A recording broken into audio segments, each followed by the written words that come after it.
We are in the field of corporate compliance and investor relations.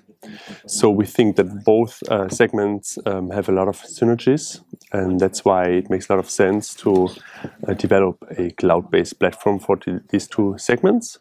And we are operating in most of the financial markets within Europe and also in Hong Kong and in New York in the US. Regulation is a big driver for our business. Since we're in the corporate compliance business, every new regulation potentially leads to a new product. And the other, for us, very important point here is that we always have deadlines. Deadlines on the client side, clients have to fulfill the regulation within a certain period of time, and that shortens the sales cycle. And I think that's an important point to develop quickly and generate quickly cash flows. Our corporate clients look for a united, integrated platform that can serve, that can provide all the different workflows that are applying to corporate compliance officers or to investor relations officers.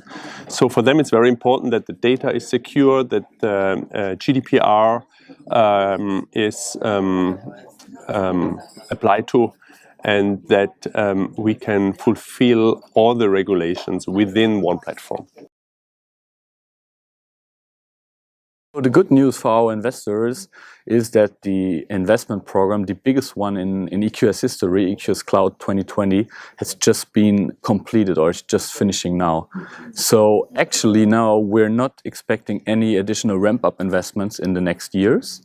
And we can already see this on the cost side. So from Q3 on, we had a flat development on the cost side, whereas the revenue side on the core business has grown by 15%.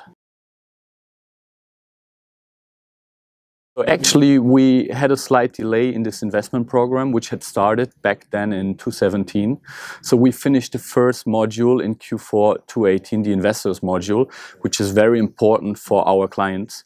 Additionally to that, they have two key functionalities they need, which is the CRM and the mailing.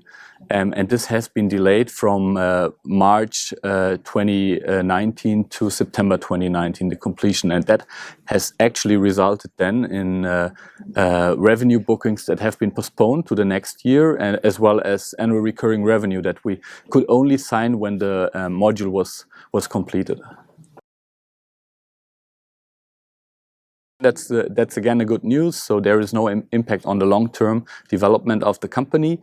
So we had this delay now for a half a year, which has impacted 2019. But for the long term, for our goals to 2025, where we want to reach 100 million of revenues and a EBITDA margin of at least 30%, we have no impact on that goal. We are very confident that we're going to reach this in the long term.